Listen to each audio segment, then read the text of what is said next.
Let's break down which champions are most likely to lose their belt next, guys. And right now, there's a lot of exciting champions in the UFC.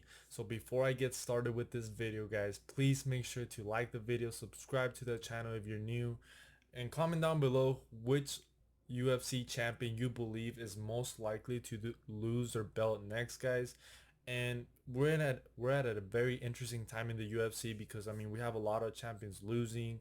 The belts are, it feels like musical chairs right now in the UFC. I mean, Sean Strickland just became champion, Sean O'Malley just became champion, Pantoja just became champion, and it just kind of feels like right now dominance is not something that we're seeing besides Volkanovski. I mean, every champion since 2021 has pretty much lost their belt.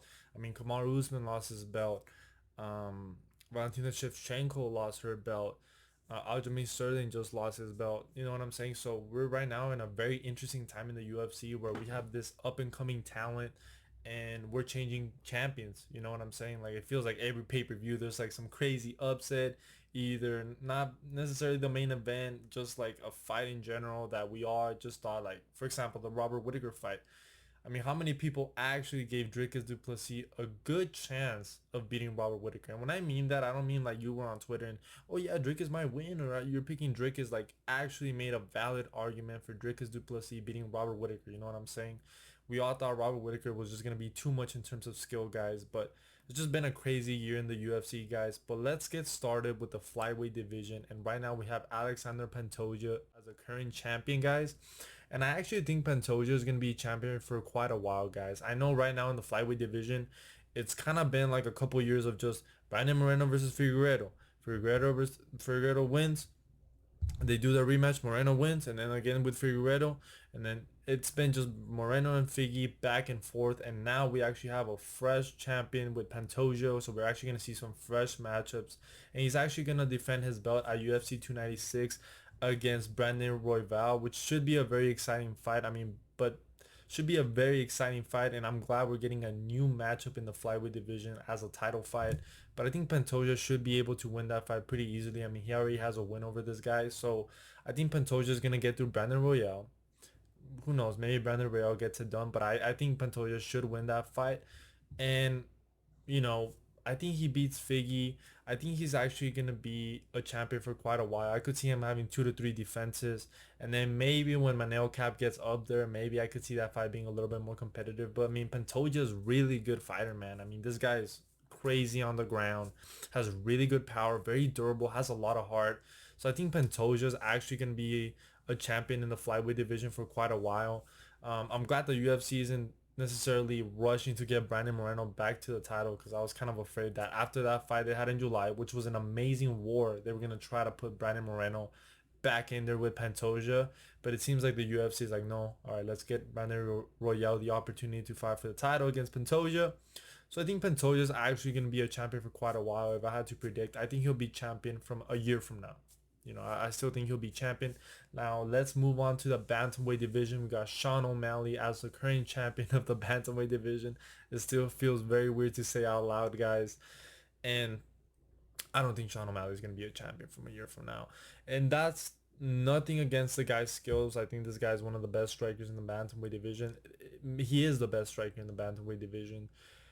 But I just think bantamweight is incredibly stacked with talent, and we got guys like Corey Sandhagen who are due for a title shot. We got Marab who's due for a title shot. We got great wrestlers like Henry Cejudo up there. We got Peter Yan. We got Marlon Vera, and I just think that if Sean O'Malley is active in defending the title, I think he's gonna lose it. And I know that he's most likely gonna defend his title against Marlon Vera next, which I actually think is going to be a competitive fight. I think a lot of people are saying, oh, Sean O'Malley is going to beat Marlon Vera easy. I don't know about that, man, because a 5 rounder with Marlon Vera, someone who's as durable, someone that I don't believe Sean O'Malley can get out of there, and with the power of Marlon Vera, I mean, he could end up fighting the shot, and we really haven't seen Sean O'Malley fight 5 rounds, and I think that if he fights Marlon Vera, it's going to be a war. And I actually think that's one of a 50-50 fight. I think Sean O'Malley absolutely has the skills to beat Marlon Vera.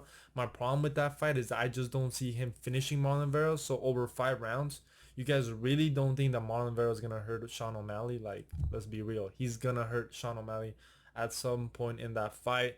So let's say he gets through Marlon Vera. which I think most of us would agree. I don't think it's gonna be as easy as some people say, but I still think that he has a good chance of getting through Oliveira. Who would be next? Corey Sandhagen. I think he loses to Corey Sandhagen. You know what I'm saying? I think that's actually his worst stylistic matchup. And then him, if he actually ends up fighting Marab instead of Corey Sandhagen, that's another very hard fight for Sean O'Malley. You know what I'm saying? So I don't really see Sean O'Malley being champion in the bantamweight division for much longer unless the UFC does a very good job of managing his career, which they've already done. You know, they have already given him the best matchups at the best times for him to win. I mean, Aljamain Sterling make a quick turnaround. They did that for Sean O'Malley. They didn't do that for the benefit of Aljamain Sterling. So if Sean O'Malley, like I said, ends up being a very active champion and actually defends his title, I think he's gonna end up losing the title. Either he's gonna get finished or he's gonna lose a very close decision. But I don't think he's gonna be a champion for very long. So let's move on to the featherweight division. Alexander Volkanovski, guys, and this might be a hot take, but I think this guy's about to lose his title.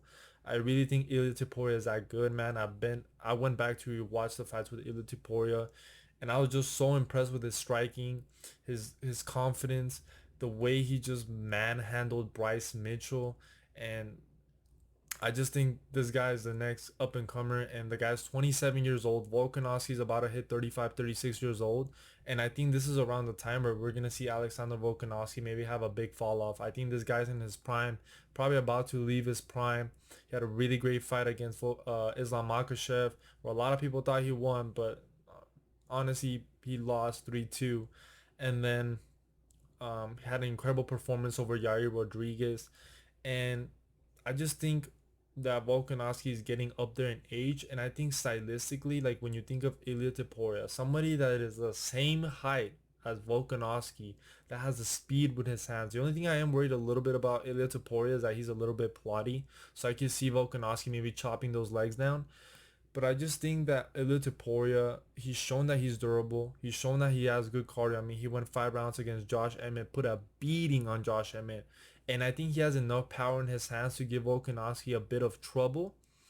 So I think that's the matchup that they're going to end up making next. And I actually think Ilia Topuria might end up defeating Alexander Volkanovski. But if it's not Ilia Topuria, if Ilia Topuria loses against Volkanovski, I think Volkanovski is just going to retire. I mean, I don't really see any matchups for him in the featherweight division. He's gonna end up moving to the lightweight division. That's kind of what I see, or he ends up retiring. You know what I'm saying? So I think when it comes to the featherweight division, I don't think Volkanovski is gonna be champion for much longer, which I know is a hot take, right? Because Volkanovski is a pound for pound fighter in the world, but I think this guy's getting up there in age, and I just think Ilia Topuria, I don't know why, I just have the feeling that he's gonna get it done against him.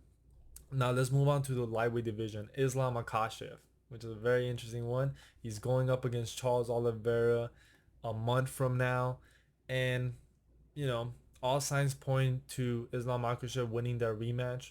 But I do think Charles Oliveira has a really good chance, guys. He has a really good chance of beating Islam Makhachev in the rematch. I really do believe, like I said, if you watch my channel for any time now, I did make a video saying that I just think Charles Oliveira wasn't himself in the rematch, and I do think that the mental games played a factor here. I think the fact that he was fighting in Abu Dhabi, I think the fact that he was fighting back-to-back strikers, the fact that we didn't know how good Islam Makhachev was in the striking, I think all of those little factors just kind of played. And also I just feel like he didn't show up on the night.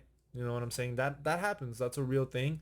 All credit to Islam Makhachev. I mean, he still put an incredible performance, and he should still get credit for that. No excuses for Charles Oliveira, but those factors are still relevant. You know what I'm saying? So let's say he gets through Islam. Let's say he gets through Charles Oliveira in the rematch. Let's say Islam Makhachev ends up winning again.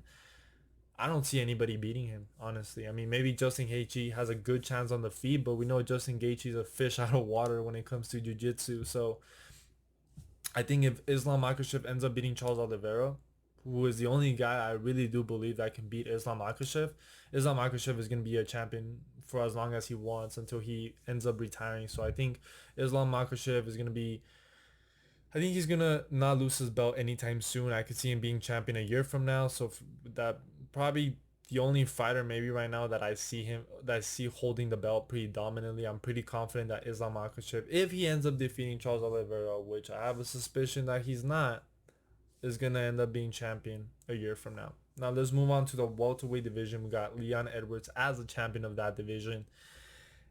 I don't think he's gonna be champion for very much longer. Even if he gets through Colby Covington, which I'm leaning Leon Edwards, but I still have to go back and watch some fights because I mean Colby Covington hasn't fought in over a year.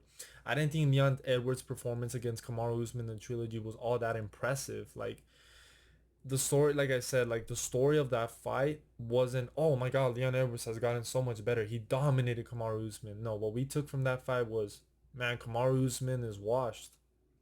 He doesn't look the same. His knees are gone. That head kick KO affected his confidence. That's what we took away from that trilogy fight. We didn't take away Leon Edwards' skill or performance. And Leon Edwards just gives me the vibe that he's a very complacent fighter. Like he fights to the level of his opponents and he's not a guy that hurts you. That's something that I brought up in my most overrated fighters list where I felt like Leon Edwards is not the type of fighter, like even though he's a pretty technical striker, he's not a guy that imposes damage that tries to hurt you and get you out of there. And because of that, of him not having that, what is it, that threat of finishing you, I just see other fighters beating him. Now, some people think Colby Covington is gonna be the guy to do it. I'm not too sure yet. I'm still, kind of hopping back and forth on that fight. But right now, I lean Leon Edwards just due to the activity, the fact that he has 2 wins over Kamaru Usman, the fact that Colby Covington is getting up there in age and hasn't fought in quite a while. But besides all that, let's say he is able to get through Colby Covington. I mean, we got Bilal Muhammad. I mean, he's probably gonna get through Bilal Muhammad, man. Jesus, that fight sounds terrible. But we got Shavkat Ramanov, and I think Shavkat will probably be the guy to dethrone Leon Edwards if Colby Covington isn't the guy. And I think Shavkat would beat him pretty easily, man. I think he would beat him pretty easily. So I don't see Leon Edwards being a champion a year from now.